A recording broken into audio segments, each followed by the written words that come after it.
पन्हाळा तालुक्यातील कोलोली इथं शेतात काम करणाऱ्या छबुताई पाटील या महिलेच्या डोक्यात धारदार शस्त्रानं वार करून तिचा खून करण्यात आला होता। 26 मे रोजी घडलेल्या घटनेप्रकरणी पन्हाळा पोलीस आणि स्थानिक गुन्हे अन्वेषण विभागानं गावातील अंकुश हनुमंत पाटील याला अटक केली आहे। त्याला पुढील तपासासाठी गावामध्ये आणलं असता गावातील महिलांच्या संतापाचा उद्रेक झाला। गावातील महिलांनी एकत्र येऊन संबंधित आरोपीला कडक शिक्षा करण्याची मागणी पोलिसांकडे केली।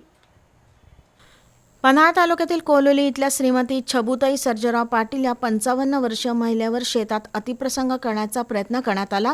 मात्र महिलेच्या विरोधानंतर गावातील अंकुश हनुमंत पाटील यानं तिच्या डोक्यात वार करून खून केला। दरम्यान पन्हाळा पोलीस आणि स्थानिक गुन्हे अन्वेषण विभागानं संशयित अंकुश पाटील याला ताब्यात घेतले।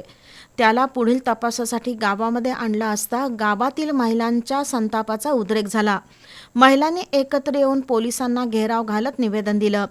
अंकुश पाटीलला जास्तीत जास्त शिक्षा व्हावी, त्याच्या कुटुंबावर बहिष्कार टाकावा आणि त्याचं वकीलपत्र कोणीही घेऊ नये, यासाठी पन्हाळाचे पोलीस निरीक्षक नामदेव शिंदे यांना निवेदन देण्यात आलं। तसंच आरोपीला कडक शिक्षा व्हावी यासाठी आम्ही संपूर्ण गाव घेऊन कोर्टात हजर राहू, असंही महिलांनी सांगितलं।